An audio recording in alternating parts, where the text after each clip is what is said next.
Bonsoir et bienvenue dans 28 minutes. Notre première invitée, Brigitte Fontaine, la reine des kékés, la chanteuse foutraque et la poétesse baroque, publie un roman à son image, Perché. L'actualité, c'est Cahors, promue capitale de la France. La gare de Perpignan était bien le centre du monde selon Salvador Dali. À partir de ce soir, le gouvernement d'Édouard Philippe prend ses quartiers pour 3 petits jours dans le Lot. Le Premier ministre se penche sur le sort des petites villes de province bousculées par la mondialisation, le déclin industriel, le recul des services publics et la dévitalisation des centres-villes. Peut-on enrayer ce mouvement? Le numérique peut-il par ailleurs redonner un avenir à cette France en colère qui se sent abandonnée? Et dans la troisième partie de l'émission, les chérubins Maudu et Saltiel évoqueront la défaite de Roy Moore au sénatorial en Alabama et la campagne de recrutement des services secrets australiens. Nous retrouvons donc Brigitte Fontaine après son empreinte digitale réalisée par Marc-Antoine de Porrette, à ses risques et périls.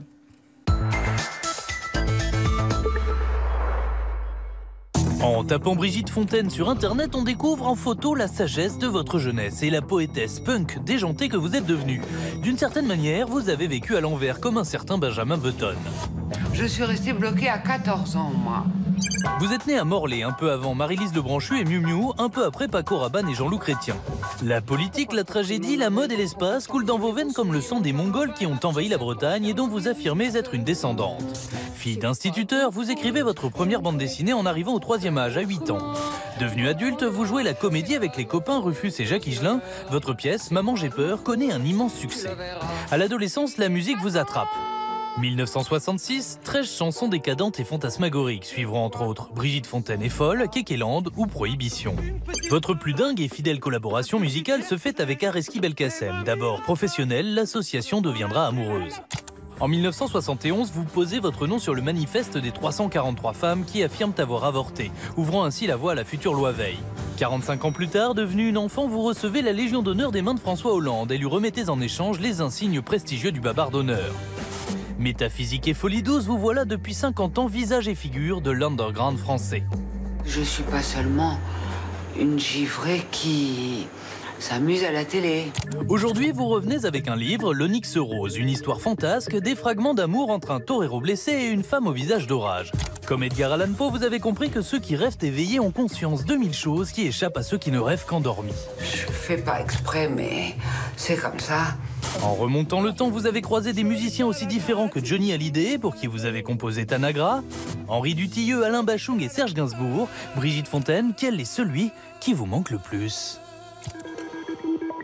Bonsoir Nadia, bonsoir Éric Scholl, bonsoir Brigitte Fontaine.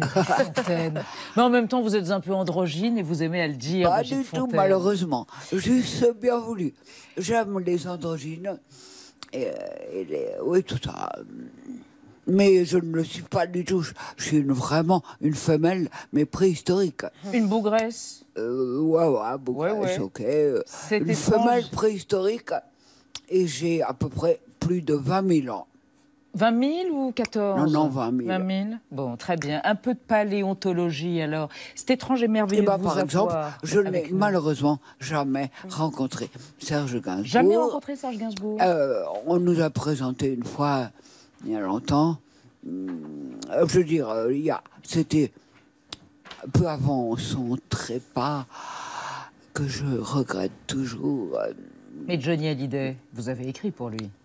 Oui, exprès pour lui. Exprès pour lui?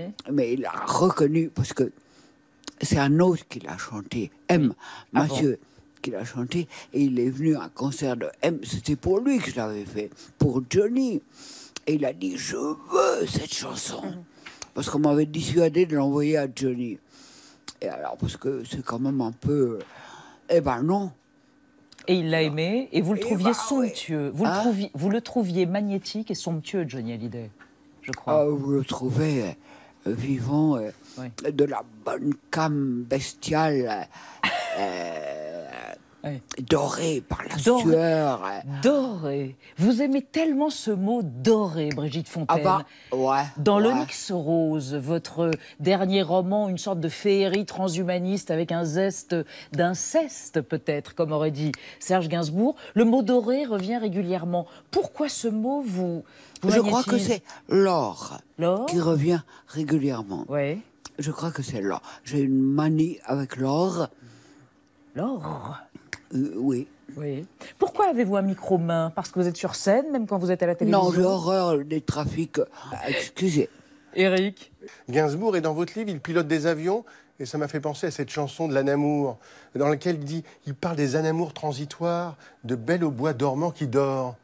Vous vous rappelez de cette Belle au bois dormant qui dort? Il a fait mieux, bien mieux que ça, mais c'est pas mal. Il a fait Mélodie Nelson, qui fait parfois penser à entre autres, certains et, moments de l'Onyx Rose. Under Arrest, Que vous citez dedans. Love and the Beat.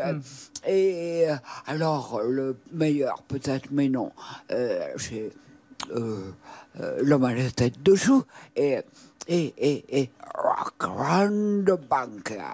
Brigitte Fontaine, il est question de terrorisme, il est question de métissage, il est question de religion, il est question de troisième guerre, il est question de menaces nucléaires. Il y a des rémanences comme des lueurs de néon à travers la brume, des rémanences de l'actualité dans votre roman. Une question sur les religions, vous dites c'est un poison, toutes ces religions, c'est un pour poison. les femmes. Tout c'est un poison. Pour les femmes surtout. Attention, les trois religions dites monothéistes, alors que toutes les religions, excusez-moi, sont monothéistes, ce sont, à part les opérettes ridicules des Romains et des Grecs, dans l'apogée de leur soi-disant civilisation. Donc c'est une opérette ridicule. Okay. Autrement, je crois que quand même, depuis très longtemps, entre autres, surtout les Celtes, étaient évidemment monothéistes. Il y a ils l'appelaient, la divinité il l'appelait l'inconnaissable unique. Qu'est-ce que vous dites de ça? Roman. Alors, pardon, je rajoute. Donc les trois religions bibliques, disons, sont simplement les religions patriarcales. Brigitte Fontaine, Nadia voulait évoquer à propos de patriarcat quelque chose. Parce que vous êtes régulièrement mobilisée pour les droits des femmes, en signant par exemple le manifeste des 343 pour le droit à l'avortement, on l'a vu, en vous exprimant contre l'excision. Je me souviens aussi du titre Patriarcat sur un album de 77. Mais bien avant tout cela, ma pauvre. Et bien avant tout cela, j'imagine. En tout cas, au sujet le féminisme officiel, pardon. Oui. Je déjà écrivais des petites conneries, mais attention, violentes. Et costaudes, oui, effectivement. En tout cas, je me rappelle la côtelette, dans le premier disque, qui vaut pas un rond d'ailleurs, mais bon, c'est un truc... Laissez-la finir. Laissez-la finir, elle voulait vous poser une question, Nadia. Au sujet... mais je suis solidaire avec toutes les femmes. Avec les femmes, parce qu'au sujet du patriarcat et de la domination masculine, vous avez cité un jour une phrase de Rimbaud très belle qui dit « Quand les femmes auront repoussé leur long servage, elles inventeront des choses repoussantes et ravissantes ». Vous disiez à l'époque que le temps était venu, c'était en 96, et il se passe aujourd'hui quelque chose avec les phénomènes MeToo, Balance ton porc, ces femmes qui dénoncent les violences sexuelles dans un certain nombre d'univers. Est-ce que ça existe aussi dans la musique? Est-ce que vous l'avez vu? Je hais chez les soi-disant féministes de maintenant, par exemple, c'est d'abord cette épidémie soudaine de prétendu harcèlement sexuel sur toute la planète, tout d'un coup. Ce sont souvent des faits avérés avec des enquêtes, des condamnations parfois. D'autre part, qu'elle s'acharne à imposer écrivaines et auteurs que je défends totalement. Là, vous parlez de l'écriture inclusive. Traite d'écrivaines comme s'il n'y avait pas eu par le passé, depuis toujours, des femmes créatrices. Mais j'insiste, il n'y a pas d'agression sexuelle dans le milieu de la musique? Vous n'avez jamais vu des choses? Pardon? Il y a des agressions sexuelles dans l'univers, dans le milieu de la musique. Est-ce que vous avez vu des choses? Pas là, plus qu'ailleurs. Ah oui. Enfin, ou autant qu'ailleurs, en tout cas. Vous êtes une poétesse? Oui, un chaman, accepte un chaman, poétesse. Gambadon? Parce que ça remonte à avant le Moyen-Âge, poétesse. Poétesse. Ok, ou un poète, comme vous voulez. Comment allez-vous? Chaman, oui, c'est vrai. Brigitte Fontaine, comment allez-vous? Êtes-vous tout simplement émerveillée d'être là, d'être vivante? J'ai l'honneur d'être. L'honneur d'être? Par exemple, l'honneur d'être une femme, l'honneur d'être tout simplement. Est-ce que vous referez de la scène? Car vous manquez aux gens qui vous aiment et qui aiment votre infinie singularité. Il y a quelques années qu'on ne vous a pas vu sur scène. Pour l'instant, Pourquoi? j'écris. Vous écrivez? J'ai écrit un livre qui est paru au mois de mai. Et celui-ci, j'étais un peu accidenté, mais je les ai écrits quand même. Ouais. Les mots sont vivants? Pardon? Les mots sont vivants? Les mots frétillent? Car le mot, qu'on le sache, est un être vivant, disait Victor Hugo, hélas. Pourquoi hélas? Parce que c'est la que culture c'est ancienne et imbécile bourgeoise. de Gide, excusez-moi, qui disait cela. Vous vous rappelez de ces mots qui ont pu vous amuser lorsque vous étiez à Morlaix? Ces premiers mots qui vous ont touché? La Kösteren, ça c'est breton. Ça veut dire le bordel total. Eric? À Saint-Louis, aujourd'hui, il y a d'autres mots sur l'île Saint-Louis qui... J'habite plutôt à Saint-Malo. Pas l'île Saint-Louis, Saint-Malo. J'habite surtout à Saint-Malo, maintenant. Ce qui garde chez vous ce caractère celte? Oh, oui, il est bien gardé par moi-même. Avec quelques druides autour de vous? C'est terminé. Ils ont été tous massacrés. Qu'est-ce qui l'emporte? Le style ou l'histoire? Le quoi? Qu'est-ce qui compte le plus? Le style ou l'histoire? Tout ça ne fait qu'un, à mon avis.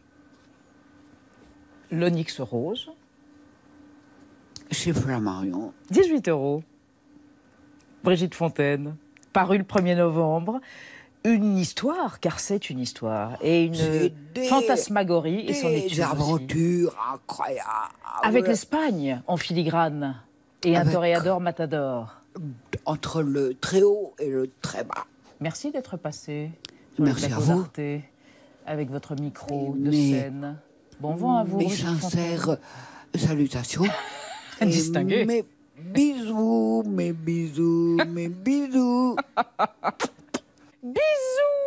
Et sans transition, place au débat. Le gouvernement d'Édouard Philippe s'est donc délocalisé pour 3 petites journées dans le Lot à Cahors. Demain matin, une conférence des territoires abordera le problème et le sort de ces petites villes qui se sentent bousculées ou abandonnées du fait de la mondialisation. On en parle après la mise au point de Sandrine Le Calvez.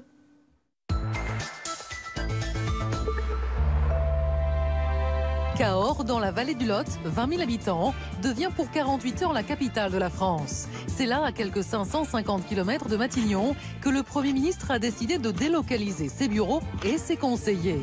Édouard Philippe, ancien maire du Havre, veut se frotter au terrain, aller au plus près des Français. Dans les rues de Cahors, il y a ceux qui l'attendent. Il va rencontrer, je crois, des commerçants, des industriels du Lot, donc à mon avis, ça ne peut qu'être bénéfique. Et ceux qui s'interrogent. Ah non, je connais pas. Édouard Philippe? Je connais pas, désolé. C'est le Premier ministre. En tout cas, le chef du gouvernement veut se pencher sur cette France des petites villes, souvent victimes du déclin industriel. Leur commerce baisse le rideau, leurs services publics se réduisent et l'État leur demande de faire des économies, notamment sur les contrats aidés et la taxe d'habitation, évoquée au dernier congrès des maires par Emmanuel Macron. Je l'assume totalement et le gouvernement l'applique strictement. Sur 3 années, la taxe d'habitation sera supprimée en 3 tranches pour 80% de la population française. Une décision qui a provoqué la colère des élus. Vous pouvez être en désaccord, les sifflets ne m'ont jamais beaucoup étourdi.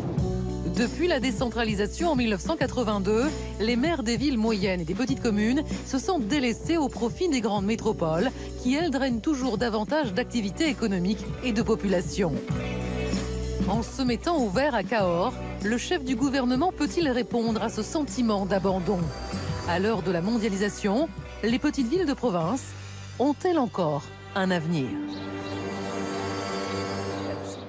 Alors, on va en parler avec vous, Rémi Réberotte. Vous avez un beau nom, mais j'ai un peu de mal.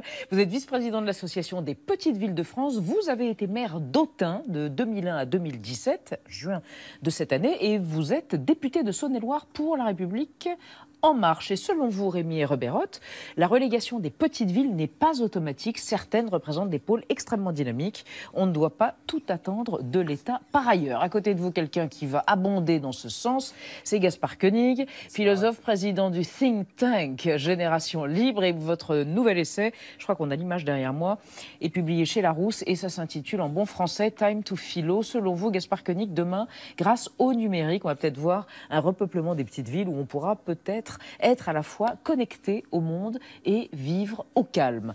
Et nous avons aussi Béatrice Gibelin. Bonsoir madame, bonsoir. Vous êtes géographe. Voici le paradoxe français qui vient de paraître chez Armand Collin. Selon vous, Béatrice Gibelin, on ne peut pas maintenir une maternité dans une petite ville quand moins de 3 enfants naissent par an ou une receveuse... 300 peut-être. 3, c'est vraiment pas beaucoup. 300 enfants naissent par an ou une receveuse des postes qui ne voit qu'une personne dans la journée parce que tout cela, on le paye avec nos impôts. Et d'ailleurs, on va en parler, mais pas tout de suite des impôts. On démarre avec une question... Nadia, oui. D'un de nos spectateurs, justement, on parlait de calme. Ouais, un téléspectateur qui ne précise pas dans quel type d'agglomération il vit, mais voilà sa question. Il demande pourquoi les petites villes devraient cesser d'être ce qu'elles sont. Leur richesse, ce n'est pas la croissance, mais l'espace, le calme, la verdure, bref, la qualité de vie. Rémi Herbeyrotte, est-ce que c'est une vision un peu idyllique d'abord de ce qu'on appelle la France périphérique? Est-ce qu'effectivement on peut tout avoir, le calme, le dynamisme, la croissance, l'air pur, les usines? Bonsoir d'abord. Oui, moi je crois qu'effectivement nos petites villes ont des atouts absolument remarquables à faire valoir. Je viens d'arriver à vos studios avec un certain nombre de minutes de retard, ce qui est relativement rare dans la ville. Dans les petites villes. Par exemple, on est dans des endroits où on circule facilement, où on a une qualité de vie qui est absolument indéniable.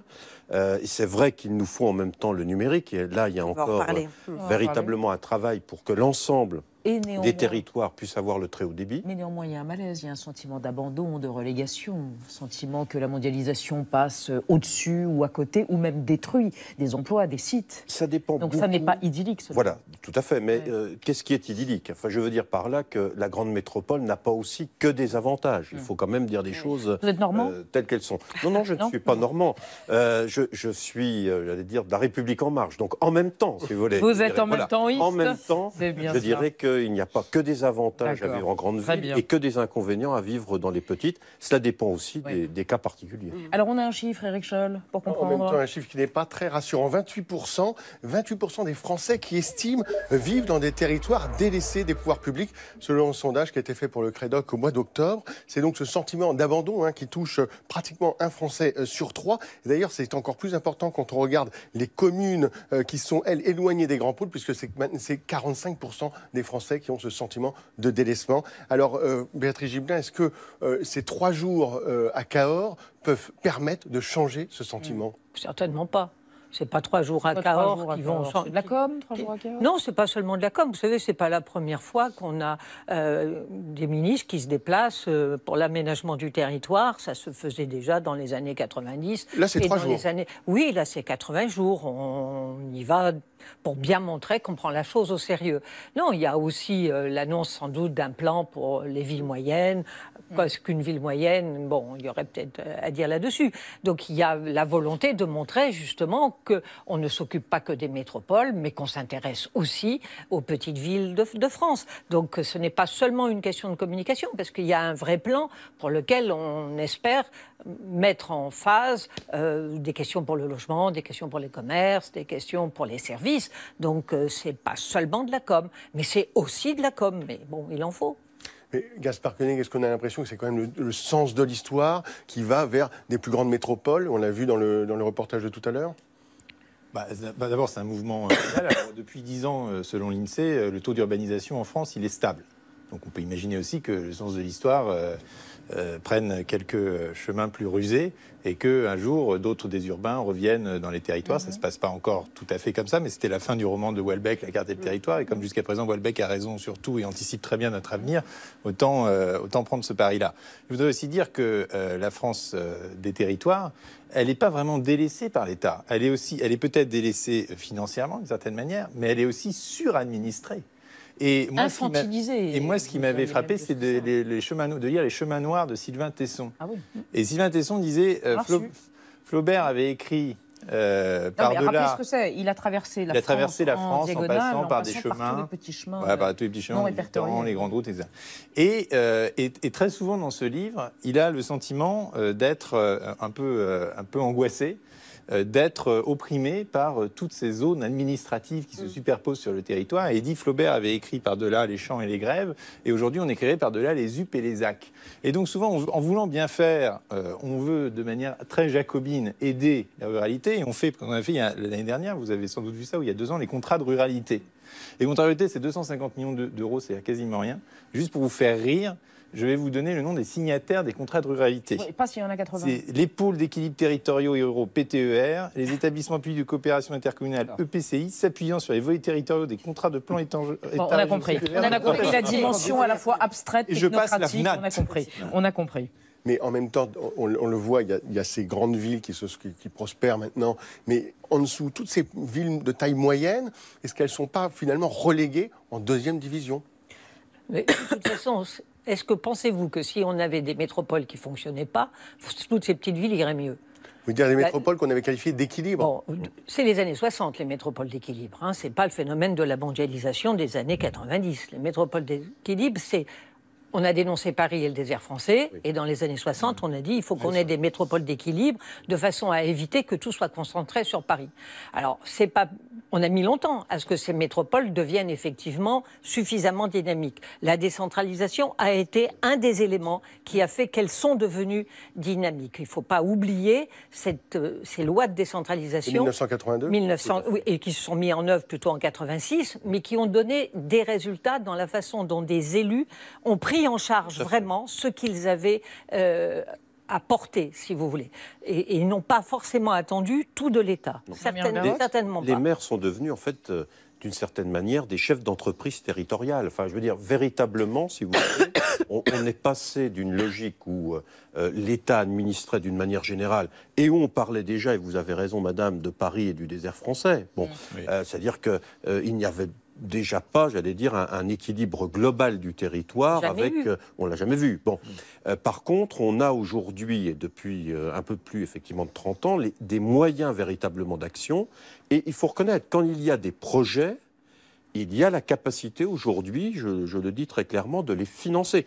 Le contrat de ruralité, c'était surtout une manière d'organiser les financements de telle sorte que, pour les maires, nous ayons au mieux un interlocuteur qui soit le sous-préfet ou le préfet, qui mettait ensuite en relation toutes ces personnes-là. Parce que notre grand problème, effectivement, c'est d'aller chercher partout des moyens. Il nous faut un interlocuteur d'État qui nous aide à mettre tout le monde autour de la table. Mais dès lors que l'on a la possibilité de mieux s'organiser, à partir du moment où on a des projets, on a la capacité à les porter.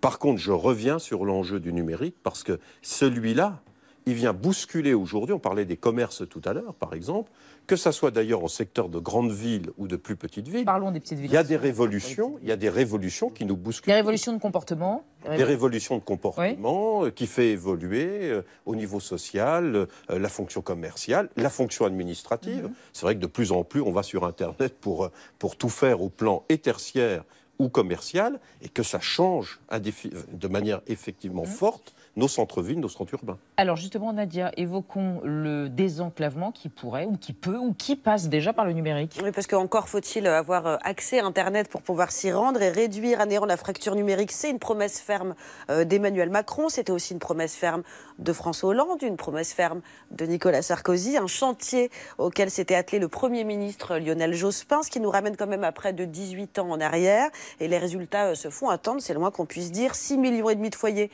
qui n'ont toujours pas accès à du bon débit, sans parler des fameuses zones blanches où les téléphones portables ne passent pas, zone essentiellement rurale. Dans 555 villages français, on ne peut pas téléphoner avec un portable, ce qui a des conséquences évidemment sur la vie quotidienne. Il y a beaucoup de démarches aujourd'hui, vous le disiez, qui se font que sur Internet, et ça va continuer puisque Mounir Majoubi, secrétaire d'État numérique, a affirmé cette semaine que 100% des procédures administratives seront numériques d'ici 2022. payer ses factures, obtenir ses allocations chômage, par exemple, ses retraites. Et ça a aussi des conséquences sur la sécurité des personnes et parfois des conséquences dramatiques. Le maire d'un petit bourg dans les Charentes a raconté il y a quelque temps qu'après un accident de travail très grave, d'un ouvrier qui a fait de mauvaises chutes, les pompiers n'ont pas pu se rendre, arriver à temps. Je finis simplement pour que tout le monde comprenne bien, arriver à temps pour sauver l'ouvrier blessé. Donc ça a des conséquences. Exactement. Alors si les zones rurales, pour que tout le monde comprenne bien encore une fois, sont mal couvertes, c'est tout simplement parce que ça n'est pas rentable pour les opérateurs de télécom.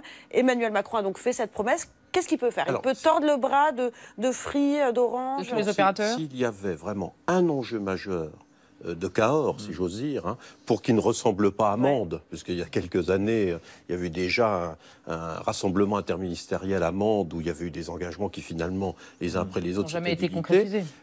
Bon, là, si réellement, déjà sur la question du numérique, il y a un engagement ferme aujourd'hui du gouvernement. J'ai tendance à penser vraiment, si vous voulez, parce que je vois, par exemple, le département de la Saône-et-Loire, que je connais bien. Le département a pris la tête de file sur cette question-là, et pour la première fois, on a réussi à boucler un financement département, État, région, les fonds européens et les intercommunalités, à hauteur de 150 € par foyer raccordé à la fibre.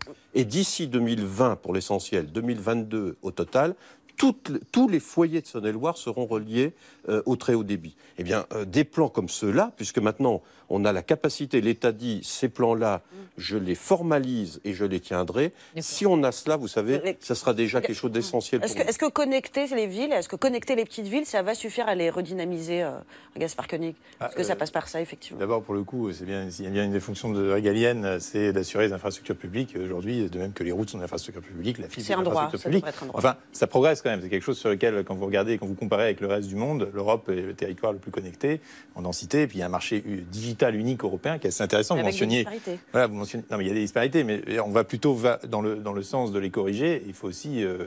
Et cette correction, cette couverture maximale et formidable suffira, de votre point de vue, à repeupler, à donner envie de revenir, à cesser l'exode rural, à revitaliser les petites villes. Puisque vous suggérez d'autres pistes, je vous propose celle que nous avons étudiée et publiée dans mon think tank il y a 15 jours. Hein. L'homme sandwich, qui sort sa brochure.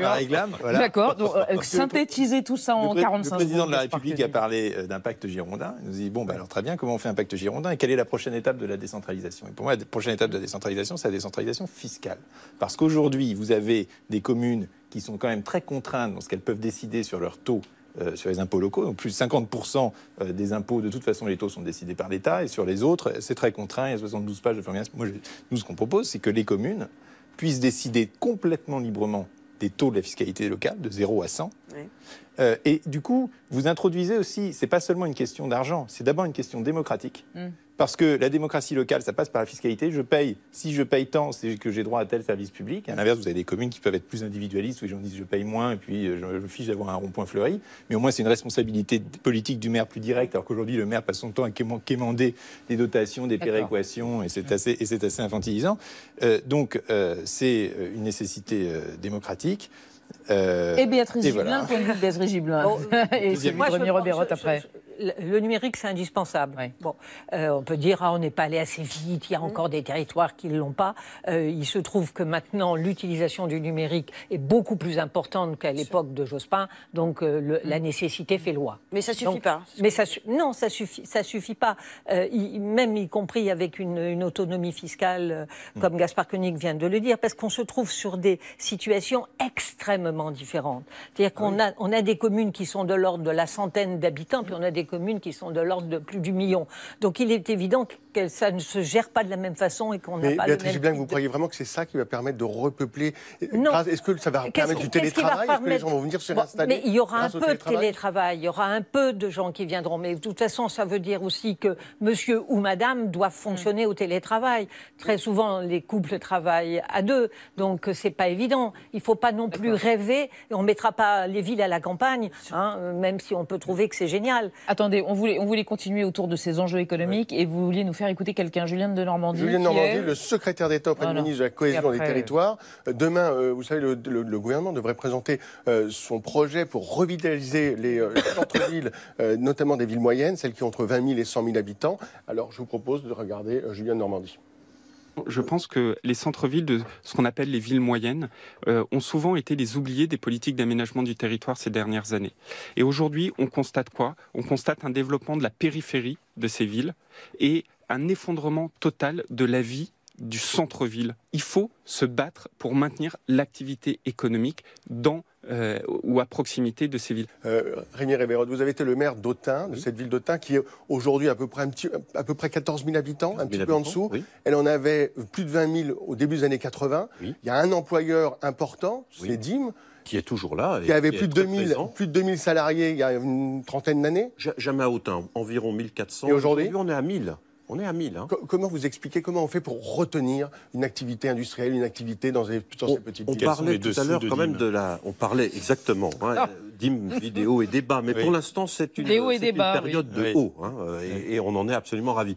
Je voudrais simplement dire que pour nous, la taxe d'habitation, sa disparition, c'est une chance considérable, parce que les petites villes comme les nôtres étaient des villes avec une forte fiscalité sur la taxe d'habitation, parce que pendant longtemps, on assumait seul les charges de centralité pour tout un territoire. Et qu'en plus, cette taxe, elle est assise sur des valeurs locatives qui étaient, mais vous allez avoir des bases cadastrales qui étaient absolument catastrophiques. Alors par contre, heureux qu'il y ait ce débat qui va s'instaurer pour 2 ans, dans le cadre de la Conférence nationale du territoire, sur la nouvelle fiscalité locale. Et là, les propositions que vous faites sont parmi les propositions à retenir. Il faut qu'on travaille justement à asseoir une nouvelle fiscalité locale. J'aimerais juste citer un exemple.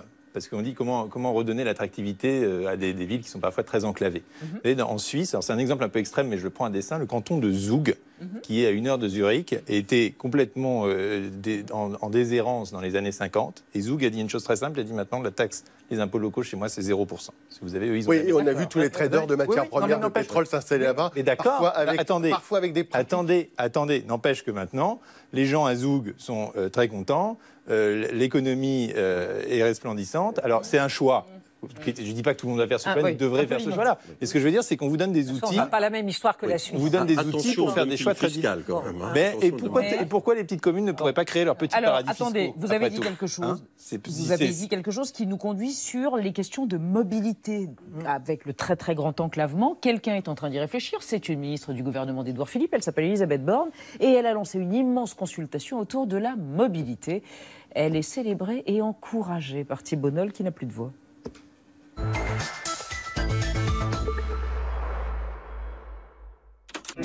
Ils ont fait preuve d'engagement et méritent bien quelques encouragements.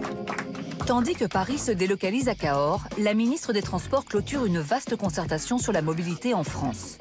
Alors, Elisabeth Borne vaut-elle le voyage?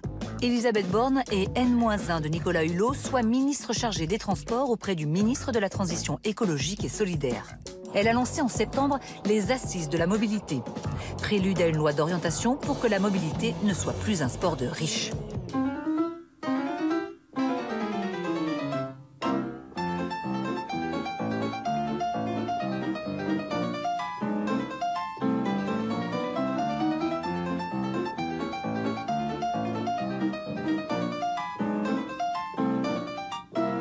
Aux damnés du TER qui y passent le quart de leur journée, aux exilés à 1h30 de la première autoroute, au quart des Français qui a refusé job ou formation parce qu'ils n'avaient pas de moyens de s'y rendre, Lise veut offrir mouvement, renouement, contentement.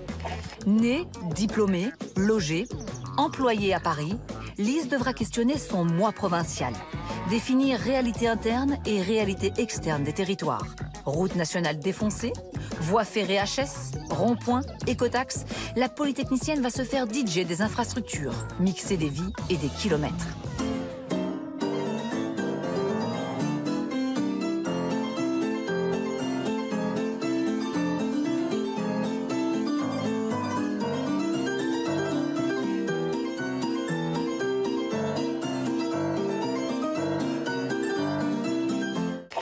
Même si on a vu la dame au cabinet de Jospin, Lang, Delanoë ou Royal jouer aux petites voitures et aux trains et son dada.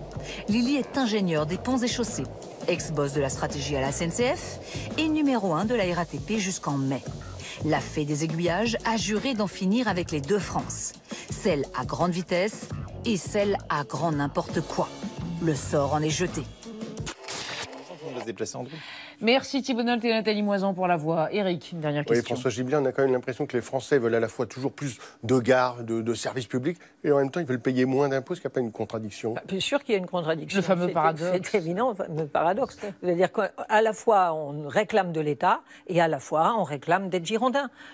C'est comme ça tout le temps. Oui. Dès que l'État semble abandonner, parce que je ne pense pas du tout que l'État abandonne, et je pense qu'il faut faire très attention à cette représentation de France périphérique. Mais il y a comme si on raisonnait toujours en 0 et 1. Hein, voilà, métropole et puis tout le reste, il n'y a plus rien. Non, les choses ne se passent absolument pas comme ça. Et si on veut aider nos concitoyens à réfléchir et à penser, il faut à notre tour éviter de leur présenter les choses de façon aussi simpliste que ça, parce que c'est pas comme ça qu'est la réalité. Et que ça a comme des conséquences politiques. Et que ça a des conséquences politiques très lourdes, très très lourdes. Le discours de l'abandon est un discours extrêmement dangereux. Confère Christophe Guilluy et la France périphérique. Et nos concitoyens, en même temps, quand vous leur demandez ce que vous voudriez vivre ailleurs, la réponse est non.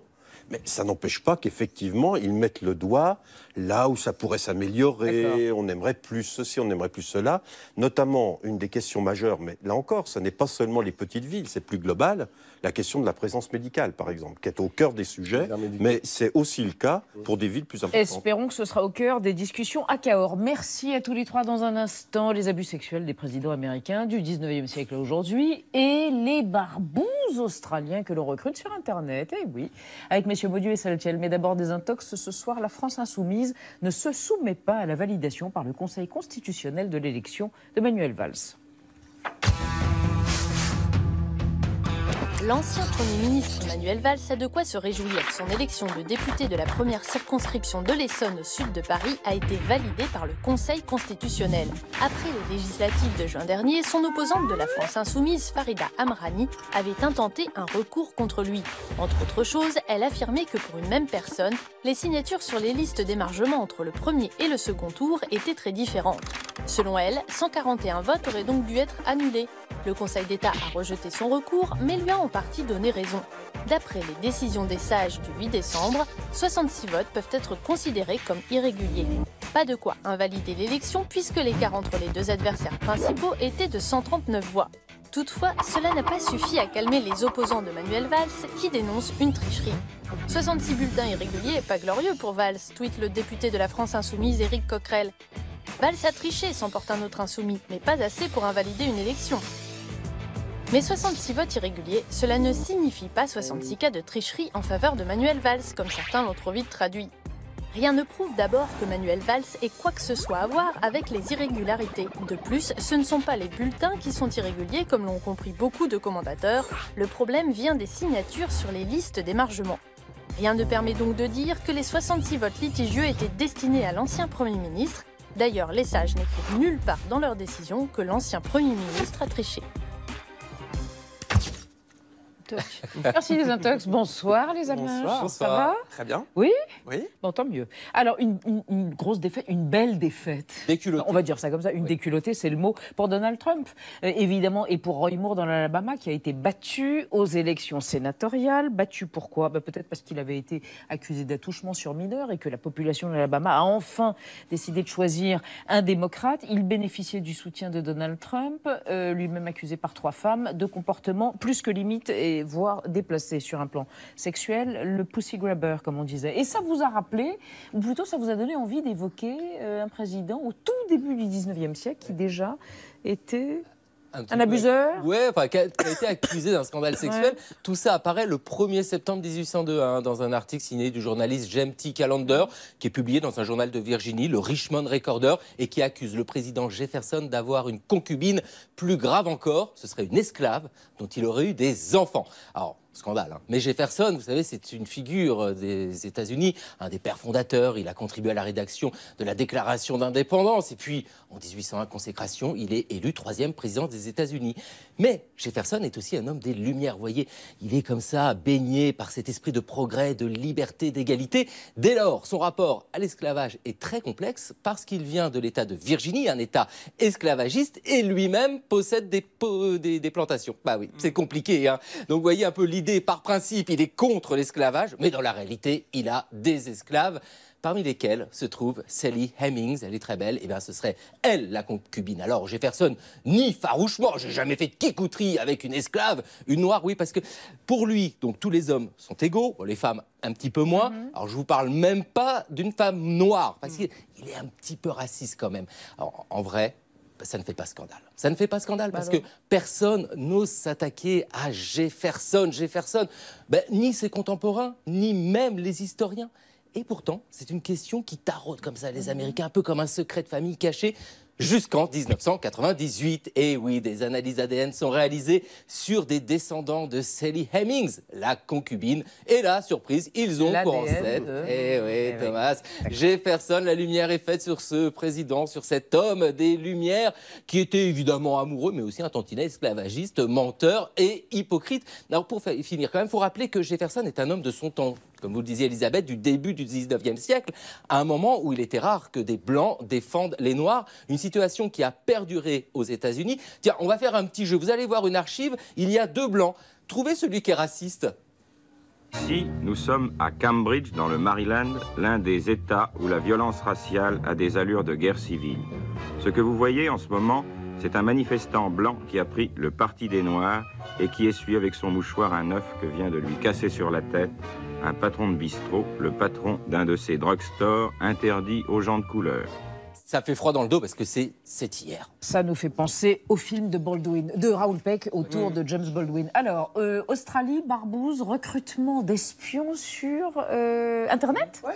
Est-ce que vous voulez être au service secret de Sa Majesté en Australie? Ça pourrait être une chouette expérience, car c'est possible là-bas si vous êtes australien et si vous parvenez à résoudre quelques petits tests concoctés par l'Australian Secret Intelligence Service qui vient de mettre en ligne, et bien sur son site, quelques petites astuces, quelques petites énigmes pour recruter ces futurs espions. Alors on va démarrer l'expérience ensemble pour voir si vous avez un petit peu l'esprit d'un agent double. On démarre dans un ascenseur et on essaye de trouver une suite de chiffres pour parvenir à débloquer la porte. Alors essayez de trouver 16 06 68 88. Alors, faut retourner les images, les amis. Si on inverse l'image, j'ai même pas compris la question. 90, 89, 88, Elisabeth, oui, et entre 87, 86 et 88, c'est 87. Bam, on ouvre la porte. Bon, je vois que c'est pas gagné. Non, mais j'ai même pas compris votre question. On va essayer. Il fallait trouver la petite suite de choses. On va se rattraper, Elisabeth, en écoutant cette dame-là. Oui, François. When you came out of the elevator, there was a clock on the wall behind me. Did you notice what time it was set to? Eh bien, il est plus tard que tu ne le penses. Exactement, exactement. Bon, je crois que votre heure n'est pas venue de partir en mission. Donc, il y a des expériences comme celle-ci, il y en a plusieurs où les services secrets testent votre capacité de déduction, votre sens de l'observation, ce qui est forcément quelque chose d'important. Puis si les résultats sont concluants, eh bien, les autorités viennent directement prendre contact avec vous. Mais au-delà de cette approche ludique, il y a forcément une nécessité aujourd'hui des services secrets du monde entier de recruter des espions face à la menace terroriste.